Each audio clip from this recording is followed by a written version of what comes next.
It started with a joke I should never have laughed at. "You look like a zombie, Doc," he said, and for reasons I still don't understand. The sound of his laugh cut through the sterile silence of the hospital night like sunlight breaking into a locked room. I had been working in hospitals long enough to know how nights like these usually went slow. Heavy. Filled with the quiet beeping of monitors and the occasional code blue. Nothing changed. Nothing surprised me anymore. Yet, that night, standing across from Ethan with his messy hair, crooked smile, and that stubborn gleam in his eyes, something inside me shifted. Something dangerous. The hospital was almost too quiet. The kind of silence that pressed down on your chest until you struggled to breathe. It was past midnight, and most of the staff had stolen moments of rest in break rooms. Their bodies curled up on chairs or slumped against walls. But Ethan and I were stuck with the short straw covering ER intake and making rounds. He was new, only a few months into his residency. And yet there was a boldness about him. A light that refused to be swallowed by the exhaustion this place demanded. I wasn't supposed to notice that. I wasn't supposed to notice him. But I did. Maybe it was the way he leaned against the counter, sipping lukewarm coffee like it was some kind of rebellion. Maybe it was the way he caught my eye when a patient came in screaming. And we moved together seamlessly, like we had been working side by side for years. Or maybe it was the way his hand brushed mine when he handed me a chart, lingering just long enough to make me question if it had been an accident. That was the problem with nights like these when the world outside was sleeping. Everything inside felt amplified. Every look lasted too long. Every touch burned. Every laugh felt like a confession. And Ethan didn't make it easy. "You always this serious?" he asked, sliding onto the chair beside me as we finished rounds. His voice was low, teasing, but there was something underneath it, something probing. "Someone has to be," I muttered, eyes glued to the computer screen, though I hadn't typed a single word in minutes. He chuckled softly, then leaned in closer. I felt the warmth of his shoulder brushing mine.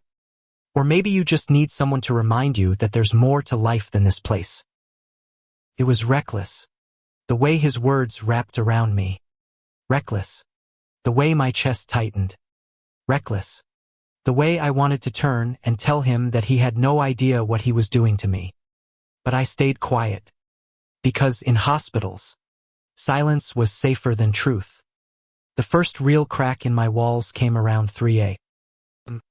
A patient had come in after a car accident, bloody and broken, and though we stabilized him, the weight of it all hung heavy in the air. I sat in the staff room afterward, head in my hands, trying to shake the image of the man's terrified wife from my mind. Ethan walked in quietly. He didn't speak at first, just placed a steaming cup of coffee in front of me and sat down, his presence steady and grounding. "You did everything you could," he said softly. I wanted to believe him, but what I noticed most wasn't his wordsit, was the way his hand reached across the table, brushing against mine. Just a fleeting touch, warm and steady, but it felt like a promise. I should have pulled away. I didn't. Instead, I looked up and met his eyes. They were wide, earnest, full of something I hadn't let myself feel in years. For a second, the hospital didn't exist. The pain, the loss, the endless cycle of patients, it all disappeared. And it was just him and me, suspended in that fragile moment. It scared the hell out of me. When dawn finally crept through the hospital windows, painting the sterile walls with pale light, I told myself it had been nothing. Just exhaustion. Just the strange intimacy of working nights together. But then he smiled at me as we walked out, shoving his hands into his coat pockets like a kid trying to hide a secret. "Same time tomorrow?" he asked, voice casual but eyes betraying something more. I swallowed hard, forcing a laugh. "Don't push your luck, rookie." But the truth was, I couldn't wait for tomorrow. And that was the beginning of everything, of the nights that turned into something more. Of the laughter that felt like salvation. Of the touches that lingered too long to be innocent. It was the beginning of the story I had spent my whole life convincing myself I would never have. It was the night Ethan walked into my world and made me realize I could never go back to the man I was before. The next night came sooner than I expected. And I hated how much I was aware of it. I told myself it was just another shift. Just another endless night in this hospital where the hum of machines replaced the sound of dreams. But when I walked through the automatic doors, the first thing my eyes did was search for him. And there he was, Ethan, leaning against the desk with a pen between his fingers, scribbling something on a chart. He looked up, caught me staring, and that boyish grin spread across his face like he had been waiting only for me. "You came back," he teased. I should have said something sarcastic, something that kept a safe distance. Instead, I muttered, "We're both scheduled. Don't flatter yourself." But the warmth in my chest betrayed me. By midnight, we had seen 3 sprained ankles, a drunk college kid with a broken nose, and an elderly woman who came in because she swore her heart had stopped beating. It hadn't, of course. Nights like these were predictable until they weren't. Between patients, Ethan filled the silence with stories ridiculous. Hilarious stories of his medical school days. He told me about the time he fainted in anatomy lab, right in front of a cadaver. The way he described it, self-deprecating and animated, had me laughing before I could stop myself. And laughter real. Unrestrained laughter felt so foreign, so dangerous, that I almost choked on it. "You do laugh," he said, eyes bright with triumph, as if he had uncovered some hidden secret. I rolled my eyes, though my lips still betrayed a smile. "Don't get used to it." But he did. He got used to it so quickly. Around 2 in the morning, the hospital settled into its unnatural rhythm again. The halls grew quiet. Nurses whispered at their stations. A janitor mopped slowly, humming to himself. It was in that suspended silence that Ethan turned to me and asked a question I didn't expect. "Do you ever regret it?" I frowned. "Regret what?" "This. Medicine. All of it." His voice was softer than I'd ever heard, stripped of humor. I didn't answer right away. My instinct was to shrug it off, to feed him some practiced line about calling, about service, about how rewarding it was. But honesty slipped out before I could stop it. "Sometimes," I admitted, "sometimes I wonder if I gave too much to this place. If I traded away the parts of myself I'll never get back." His gaze lingered on me, heavy, searching. Then, almost too quietly to hear, he said, "You're more than this place." The words hit me harder than they should have. I wanted to ask him how he knew. I wanted to ask him what he saw in me that I couldn't see myself. But instead, I sat there in silence, aware of the way my hand was resting on the table, of how close his was to mine, of the unbearable electricity between us. For one reckless second, I thought he might reach out. And for one reckless second, I wanted him to. But then a pager went off, and the moment was gone. The third night was different. The ER was chaos from the Startan overdose. A stabbing. A teenager with a collapsed lung. We moved like shadows, weaving around each other, anticipating each other's steps. By the time dawn approached, exhaustion weighed heavy on every muscle in my body. I found Ethan sitting in the staff lounge, head tilted back against the wall, eyes closed. His chest rose and fell in steady rhythm. He looked too young, too vulnerable in that moment, and something inside me cracked. I should have left.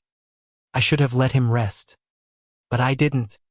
Instead, I sat down beside him, close enough that our shoulders brushed. His eyes flickered open, and for a moment he just looked at me, unguarded. Then he whispered, "You stayed." It wasn't a question, but somehow it felt like one. I swallowed. Yeah, I stayed. The silence that followed wasn't empty. It was thick, charged, filled with everything we weren't saying. And when his hand shifted, brushing against mine, I didn't move away this time. I let it stay there, warm and certain, and I felt the weight of my own heart hammering against my ribs. For the first time in years, I wasn't thinking about what I should do. I was just feeling. But feelings are dangerous. It was during our 4th night on call together that everything broke open. A young boy came in after a drowning accident. His skin was pale, lips blue, body limp. We worked on him for what felt like hours, fighting desperately against time. Ethan's hands pressed against the boy's chest, relentless, while I intubated, every second slipping through our fingers. And then, despite everything, the monitor flatlined. The room went still. His mother's screams echoed down the hall. I froze. I had seen death countless times before, but something about this boy, about his lifeless body under our hands, split me open in a way I wasn't ready for. I stepped back, chest tight, vision blurring. It was Ethan who pulled me out, his hand gripping my arm, firm and grounding, his voice low, urgent. "Hey, look at me. Look at me." And I did. His eyes locked onto mine, steady, unwavering. In that moment, I wasn't a doctor. I wasn't a man who had built walls so high no one could climb them. I was just human, broken, bare. Later, when the shift ended and the sun rose like a cruel reminder of the world outside, I found myself sitting on the edge of the hospital roof, staring at the city sprawled beneath me. Ethan appeared minutes later, 2 coffees in his hands. He sat beside me, close enough that our knees brushed. "You can't save them all," he said quietly. "I know." My voice cracked. "But sometimes I wish I could." The silence stretched. Then, without warning, his hand found mine again. Not tentative this time. Not hesitant. Just firm. Grounding. As if to say he wasn't going anywhere. I didn't pull away. Couldn't. Because in that moment, I realized the truth I had been running from. I wanted him. More than I had wanted anything in a very long time. And that terrified me. The 5th night was the breaking point. We were in the on-call room, a cramped little space with one worn couch and a flickering lamp. It was past 3, the hospital quiet, our bodies bone-tired. Ethan lay stretched out on the couch, his arm draped over his eyes, while I sat hunched in the chair, staring at the floor. Out of nowhere, he spoke. "Why do you push everyone away?" The question hit like a blow. I didn't answer. Couldn't. So he sat up, eyes burning into me. "You pretend like you don't care. Like none of this gets to you. But I see it. I see how much you feel, even when you try to hide it." My throat tightened. "You don't know me." "Yes," he said firmly, moving closer. "I do." And then, before I could stop him, before I could even think, he leaned in. His lips brushed mine, soft, tentative, but real. For one heartbeat, I froze. The world spun. The weight of every rule, every fear, every reason I should stop this pressing down on me. But then God help me kissed him back. It wasn't careful. It wasn't gentle. It was years of silence breaking open. Years of loneliness spilling out in one reckless, desperate kiss. His hand cupped my jaw, pulling me closer, while mine gripped his coat like I was drowning and he was the only thing keeping me alive. When we finally pulled apart, breathless, the room felt different, the air heavier. "This is wrong," I whispered, though my lips still burned for him. "Then why does it feel so right?" he asked, his voice raw, vulnerable, and I had no answer, because deep down, I knew he was right. That night marked the start of something I couldn't control. The shift between us was undeniable now. Every glance lingered. Every touch burned. Every stolen moment felt like both a sin and salvation. I told myself it was nothing. Just exhaustion. Just loneliness. Just the strange intimacy of hospital nights. But the truth was Ethan had become the one thing I couldn't let go of even if it destroyed me. The days after that kiss were a blur. And yet every detail was carved into my memory with unbearable sharpness. I could recall the way his breath trembled against mine. The warmth of his hand anchoring me. The way the world had fallen away in that small, dim on-call room. I could still taste him if I closed my eyes. And that was the problem no matter how hard I tried. I couldn't make myself forget. I wanted to. God knows I wanted to. The hospital was not a place for tenderness. It was walls painted in muted colors. The echo of hurried footsteps. The sterile smell of antiseptic that clung to your skin long after you left. People didn't come here for love, they came here because their lives were breaking. Because time was slipping away. And yet, amid all that chaos, Ethan had found me. Or maybe I had found him. Either way, terrified me. The next night, I tried to create distance. I avoided his eyes during rounds. Spoke to him in clipped sentences. Made excuses to leave the room whenever it was just the two of us.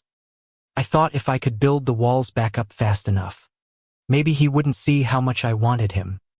But Ethan wasn't a man who let walls stand unchallenged. By 2 a.m, he cornered me in the medication room. His voice was low, almost a whisper. "You're shutting me out." I didn't meet his eyes. "We have work to do. That's all this is. That's all this is." He repeated it like the words tasted wrong. Then he stepped closer. Close enough that I could feel the heat radiating off him. "Tell me you didn't feel it. That night. Tell me, and I'll stop." The silence stretched, sharp as a scalpel. I should have told him. I should have lied. Told him it had meant nothing. But the words stuck in my throat, choked by the pounding of my heart. He reached out, fingers brushing mine as if testing the limits of my restraint. "You can't. Can you?" I finally looked at him, and the truth spilled out in a whisper I hated myself for. "No. Can't." Something shifted in his eyes then, not triumph. Not relief. But something softer. Understanding. "We'll figure it out," he said, his voice steady. But how could we? By the 5th week of night shifts together, rumors had begun to stir. Nothing concrete. Just whispers. A nurse caught us laughing too easily at the nurse's station. A tech noticed the way Ethan's shoulder brushed mine when we stood side by side. None of it was proof. But in a hospital, gossip traveled faster than infection. I felt the pressure mounting. Every time someone glanced our way, my chest tightened. Every time Ethan's hand lingered too long on mine, panic warred with the warmth flooding through me. One night, I pulled him aside, voice sharp. "We need to stop." His brows furrowed. "Stop what?" "This." I gestured vaguely, as if the word itself would burn me. "Whatever this is between us can't happen." For a moment, I saw something break in his expression. But then he straightened. I steady. "So you'd rather go back to pretending?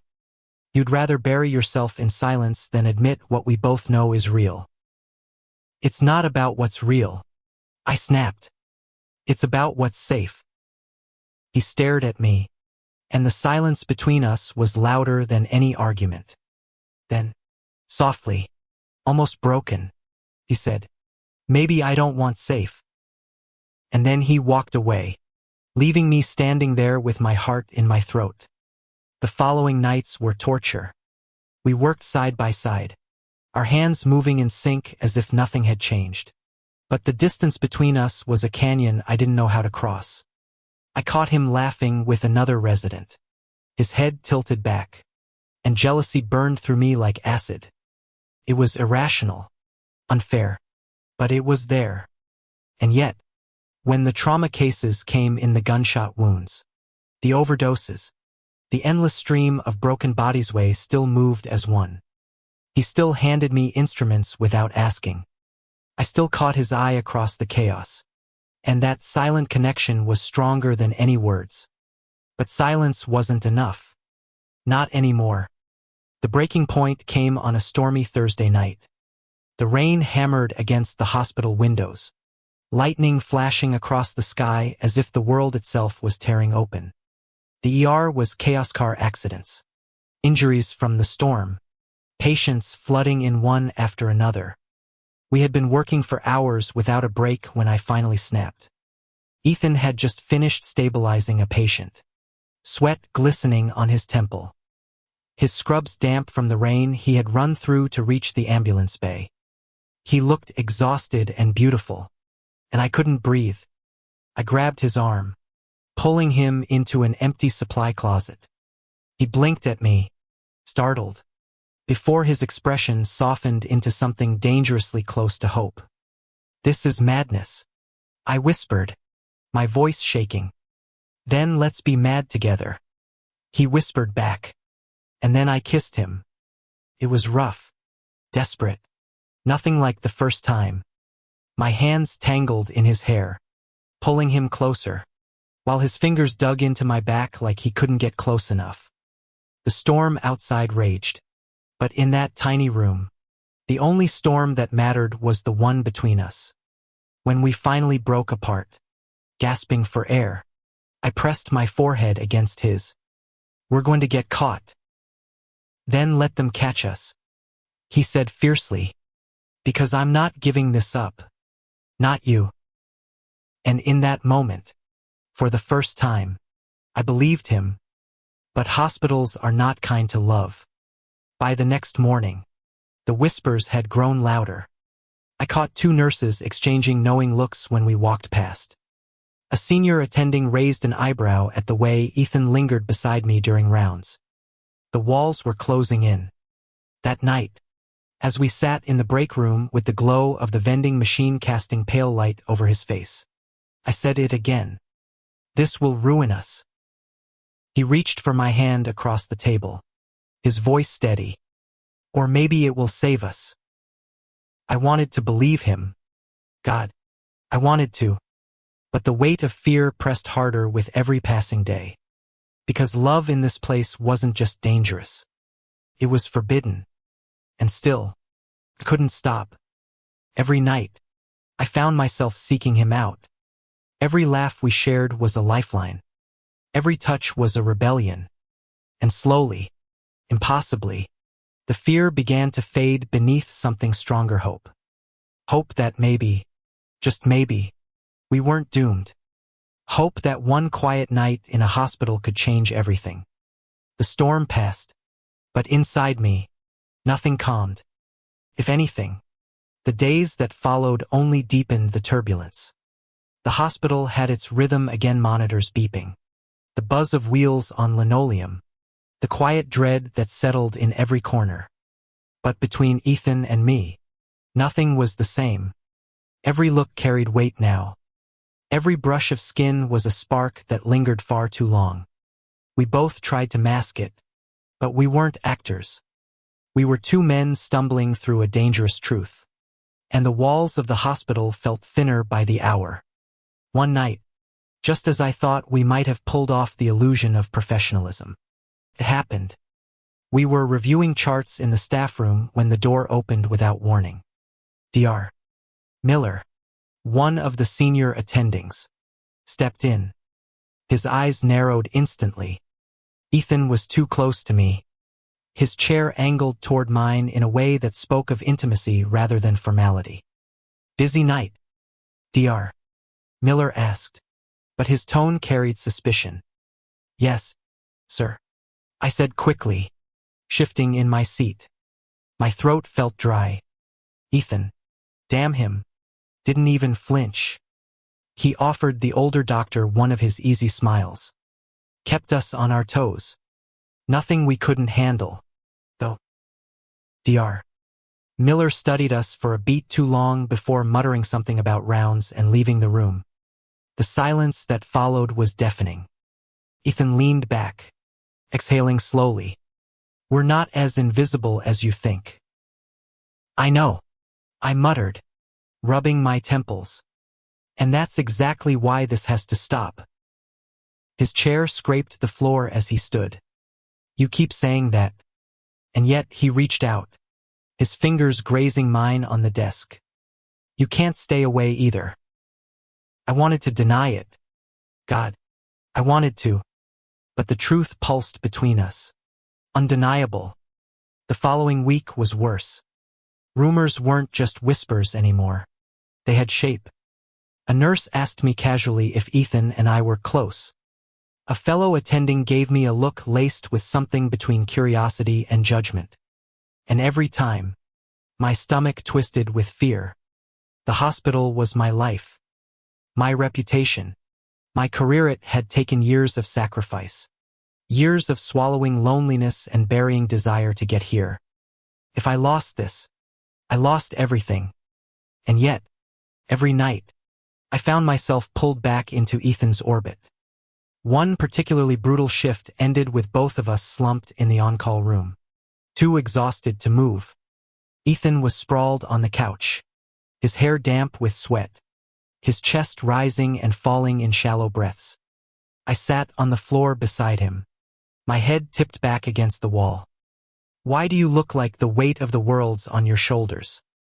He murmured, eyes half closed. Because it is. He turned his head to look at me, his gaze soft but steady. You don't have to carry it alone. I shook my head. You don't understand.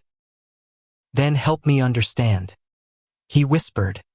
I looked at him then, really looked, and the words slipped out before I could stop them. Because if anyone finds out about us, my career is over. Everything I've worked for, it'll vanish. He sat up, leaning closer. And what about what you feel? Does that mean nothing? It means too much, I admitted, my voice breaking. For a long moment, neither of us spoke. Then he reached out, cupping the back of my neck gently, pulling me toward him until our foreheads touched. We'll find a way, he murmured. Together. And for one fleeting second, I let myself believe him. But the universe wasn't on our side. 2 nights later, disaster struck. A patient coded in the ICU, and the team rushed to respond. Ethan and I were among them, working furiously to stabilize the man. In the chaos, we moved with that same wordless synchronization that had drawn me to him in the first place. And then it happened. In the relief of a successful resuscitation, when the patient's vitals finally steadied, I turned to Ethan. Our eyes met, and without thinking, without restraint, my hand brushed his arm in a gesture too intimate, too revealing. A nurse saw. I knew it instantly. Her eyes flickered, widened slightly, and though she said nothing, I could feel the judgment radiating off her. My chest constricted. Later, in the quiet of the supply room, I slammed my fist against the wall. We're done. Do you hear me, Ethan? Done. He flinched but didn't back away. Because of a look. Because someone might suspect. Because it's not worth the risk. I roared, the sound raw and jagged. He stared at me, his jaw tight, eyes glistening with something that twisted my gut. Then say it. Say you don't want me, and I'll walk away. I opened my mouth but nothing came out.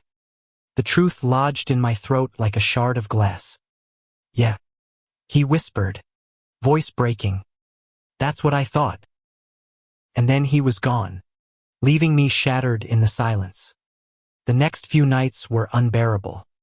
We still worked together, But the connection was gone.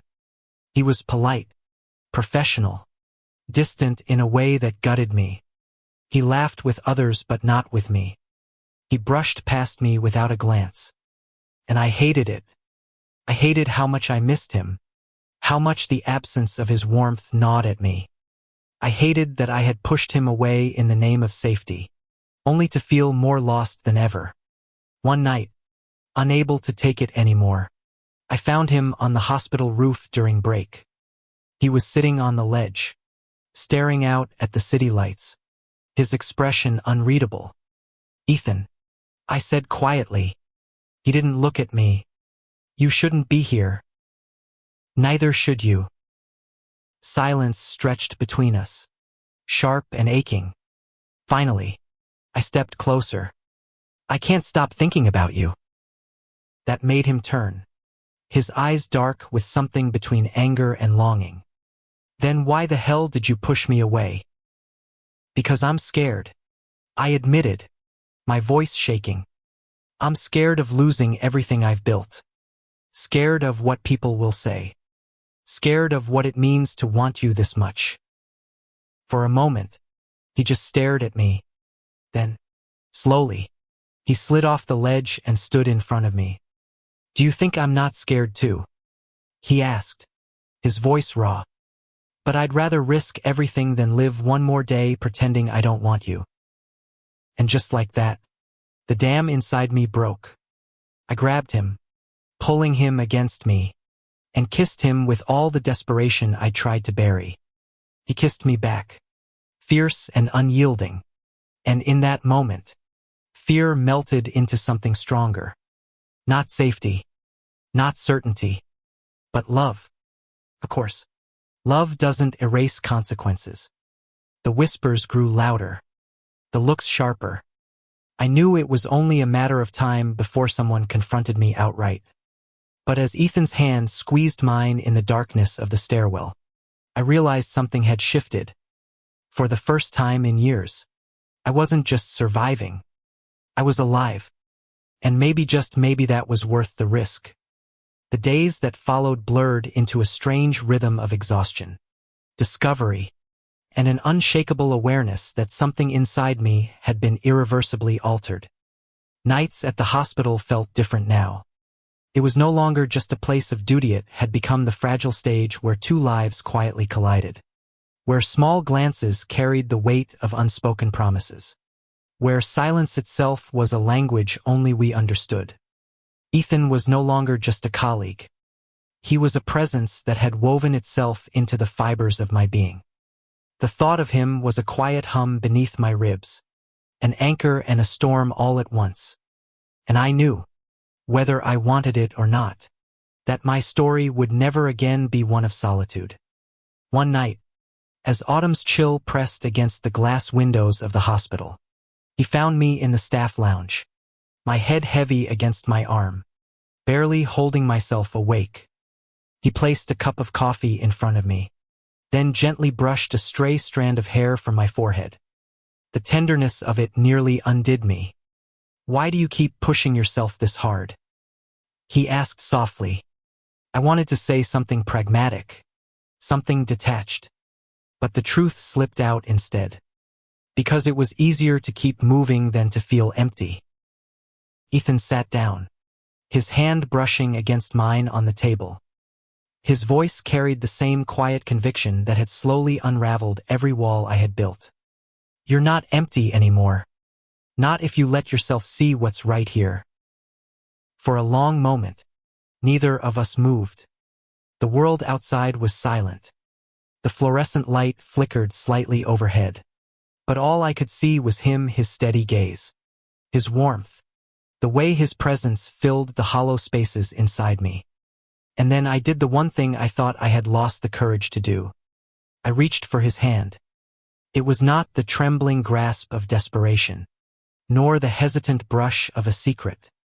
It was steady, certain, filled with the quiet relief of finally surrendering to something that had always been waiting. His fingers intertwined with mine, and just like that, the emptiness I had carried for so long began to fade. We didn't need words. The The silence between us was no longer heavy. It was sacred.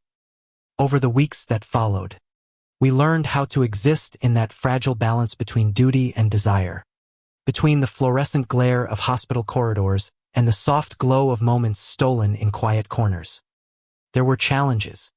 Of course, the fear of being seen, the doubt that whispered late at night, the ghosts of my past that still tried to claw their way back into my chest. But Ethan never faltered. When I pulled away, he reached further. When I doubted, he believed enough for both of us. When I was afraid, he stayed. And slowly, I began to believe that maybe love was not a storm to survive but a refuge to come home to. The night it finally became undeniable was not dramatic or grand. It was just another long shift, another quiet evening in the lounge, another soft conversation that lingered long after it should have ended. He leaned against me, his head resting lightly on my shoulder, and whispered, "I don't want this to end when the night is over." I turned to him, my hand cupping his cheek, and for the first time, I allowed myself to smile with something other than weariness. Then let's not let it end. The kiss that followed was not rushed, not frantic, not desperate. It was slow, certain, and filled with all the patience of two souls who had been waiting far too long to find each other. It was a beginning, and for the first time in years, I realized that my heart was not broke, it had simply been waiting. Waiting for him. The hospital Never Chong Edit was still the same sterile halls, the same endless nights, the same rhythm of life and loss. But I had changed. And because of Ethan, I had found the courage to step into something terrifying and beautiful, the chance to love again. Even in the darkest hours of the night shift, when exhaustion threatened to crush us, I knew that I was no longer alone. His hand in mine was proof enough. And maybe that was the quiet miracle of it all, that in a place meant to heal bodies, I had found the one who healed my heart. The world outside could remain uncertain. The nights could remain long. But as long as he was beside me, I knew one thing with absolute clarity. My heart would never go back to the way it was. Because it no longer needed to.